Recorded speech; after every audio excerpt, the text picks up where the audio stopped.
प्रिय विद्यार्थियों, general equation of second degree में आज हम दीर्घवृत्त के सवालों पर बात करेंगे। तो दीर्घवृत्त के सवालों को करने के लिए एक तो अपन को केंद्र के निर्देशांक निकालने पड़ते हैं, सेंटर, और इक्वेशन ऑफ एक्सिस निकालनी पड़ती है। और एक्सिस निकालने के लिए आर के दो मान आते हैं, इसमें से एक पॉजिटिव आएगा और एक नेगेटिव आएगा। ये दोनों पॉजिटिव आएंगे, आर के R1 स्क्वायर R2 स्क्वायर दोनों के मान पॉजिटिव आएंगे। एक बड़ा होगा और एक छोटा, तो बड़े वाले R1 के मान से निकलेगी मेजर एक्सिस और छोटे वाले R2 के मान के इससे निकलेगी माइनर एक्सिस। और फिर अपन इसका ट्रेस करेंगे। और इसके ऊपर एग्जाम्पल 2 हैं, 11, 12 और सवाल नंबर 15। तो सबसे पहले वही निम्न वक्र का अनुरेखण करो। f(x, y) = x square plus y square plus x y plus x plus y minus 1 = 0। तो इसमें सबसे पहले ABC FGS के मान निकाल लिए, फिर डेल्टा का मान निकाला, ABC + 2FGH minus AF square minus BG square minus CH square. इसमें ABC FGS के मान रख दिए। फिर डेल्टा का मान आ गया -1, इट इज़ नॉट 0। फिर AB का मान निकाला 1, फिर H स्क्वायर का मान निकाला 1/4। तो इससे लग रहा है कि भाई H square is less than AB and delta is not equal to 0। इन दोनों प्रतिबंधों से लगता है कि भाई वक्र दीर्घवृत्त है, इलिप्स। फिर इसके बाद में ये डेल्टा बटा AB माइनस H स्क्वायर का मान निकाला -4/3। एक इसके केंद्र के निर्देशांक निकाले, del f/del x = 0 पहली समीकरण, del f/del y = 0 दूसरी समीकरण। इन दोनों को सॉल्व करके x y के मान निकाल लिए, तो वो आगे केंद्र के निर्देशांक। तो x का मान आ गया -1/3 और y का मान भी -1/3। तो ये अपने पास आ गए केंद्र के निर्देशांक -1/3 और -1/3।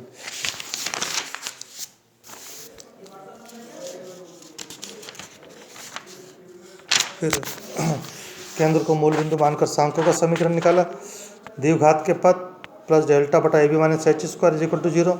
तो द्विघात के पद लिख दिया और डेल्टा बटा AB माइनस H स्क्वायर का मान रख दिया।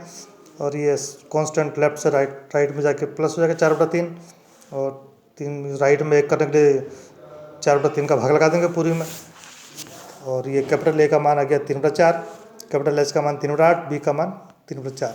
फिर ये R स्क्वायर की समीकरण निकाली, R4 AB minus H square minus R square A + B + 1 = 0। और R स्क्वायर में द्विघात समीकरण है ये, इसको सरल करने पर ये आ गई 27 R4 minus 6 R square plus 64 = 0।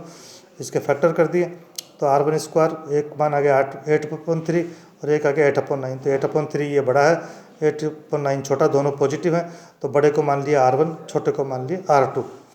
और फिर इनका वर्गमूल ले लिया R1 R2। तो अक्षों की लंबाई ये डबल होती है 2R1 2R2। फिर इसके बाद अक्षों की समीकरण निकाली, दीर्घ अक्ष की समीकरण A - 1/R1 square x plus HY = 0। और इसमें A, H और R1 का मान रख दिया और इसको सरल कर दिया। इसी प्रकार लघु अक्ष की समीकरण निकाली, माइनर एक्सिस की A - 1/R2 square x plus HY = 0। तो ये वैल्यूज वगैरह पुट करी। तो पहली समीकरण तो आगे मेजर एक्सिस की x + y और माइनर x - y। और अब इनको वापस मूल बिंदु पर शिफ्ट करके समीकरण निकालें, तो x की जगह वही x - h प्लस y की जगह y - k = 0, h और k के मान रख दिए। इसी प्रकार दूसरे में वही x की जगह x - h प्लस y की जगह y - k = 0। तो ये समीकरण आ गई। तो इस प्रकार अब दीर्घवृत्त को अपन ट्रेस करेंगे। कैसे ट्रेस करेंगे? सबसे पहले तो मेजर एक्स की समीकरण निकाली और फिर माइनर एक्स की इसके लंबवत होती है। तो सबसे पहले मेजर एक्स ये है, तो एक्स को 0 करेंगे y नेगेटिव और y को 0 करेंगे x नेगेटिव। तो ये केंद्र के निर्देशांक थर्ड क्वाड्रेंट, ये 2 बिंदु हो गए। x को 0 करेंगे तो y नेगेटिव और y को 0 करेंगे x नेगेटिव। इन दोनों को मिलाकर रेखा खींचती है, तो ये हो गई मेजर एक्स। फिर इसके बाद केंद्र के निर्देशांक लिए, तो वो दोनों नेगेटिव हैं, तो थर्ड क्वाड्रेंट में यहाँ से इसके लंब रेखा खींच दी। तो इस प्रकार ये दीर्घवृत्त बन गया। सेम इसी प्रकार दूसरा एग्जाम्पल, वो 36x square plus 24xy plus 29y square minus 72x plus 126y plus 81 = 0।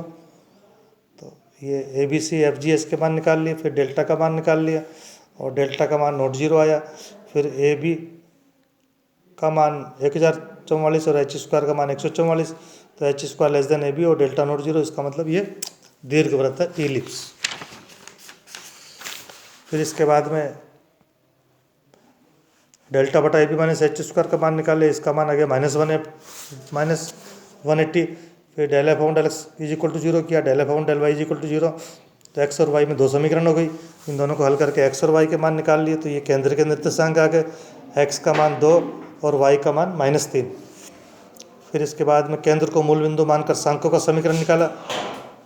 द्विघात के पद प्लस डेल्टा बटा A B minus H square is equal to 0। तो डेल्टा बटा A B minus H square का मान -180। 180 को लेफ्ट से राइट में लगे, ये प्लस हो गया, 180 का भाग लगा दिया। इसको स्टैंडर्ड फॉर्म में तो कैपिटल ए, कैपिटल एच और कैपिटल बी का मान निकाल लिया। फिर इसके बाद में आर स्क्वायर में द्विघात समीकरण R4 A B minus H square minus R square A plus B plus 1 is equal to 0। इसमें कैपिटल ए बी और एच का मान पुट कर दिया और इसको सिंप्लीफाई करने के बाद में ये समीकरण आ गई R4 minus 13 R square plus 36 is equal to 0। इसके फैक्टर कर लिए तो आर के दो मान आ गए। एक मान R1 स्क्वायर का 9, दूसरा 4, दोनों पॉजिटिव हैं। बड़े वाले को R1, छोटे वाले को R2। फिर बड़े वाले से बड़ी एक्स मेजर एक्स की समीकरण निकाली, a minus R1 square x plus H y is equal to 0। इसी प्रकार इसमें ए, एच और R1 तीनों के मान पुट कर दिए और सिंप्लीफाई करने के बाद 4x plus 3y is equal to 0। फिर केंद्र को वापस मूल बिंदु पर लाए तो x की जगह x माइनस एच और y की जगह y माइनस के, और इसको सिंप्लीफाई करके 4x plus 3y plus 1 is equal to 0। इसी प्रकार minor axis a minus 1/r1 square x plus H y is equal to 0। इसमें भी a, h और r2 के मान रख दिया और इसको सिंप्लीफाई किया तो 3x minus 4y is equal to 0। फिर केंद्र को वापस मूल बिंदु पर शिफ्ट करेंगे तो 3x की जगह x minus H minus 4, y की जगह y माइनस के इज इक्वल टू 0। और इसको सिंप्लीफाई किया तो 3x minus 4y is equal to 18। और इसको ट्रेस करने के लिए सबसे पहले तो मेजर एक्स की समीकरण, तो मेजर एक्स में x को 0 करेंगे तो y नेगेटिव, y को 0 करेंगे तो x नेगेटिव। ये दोनों नेगेटिव है, दो बिंदु आ गए, इन दोनों को मिला के रेखा खींच दी। और केंद्र के निर्देशांक जो है वो है 2, 3। तो ये है x पॉजिटिव है और y नेगेटिव, ये 4th क्वाड्रेंट में। तो ये केंद्र ले लिया, इसके यहाँ से लंबी रेखा खींच दी और फिर दीर्घवृत्त बना दिया। तो वी गेट आंसर।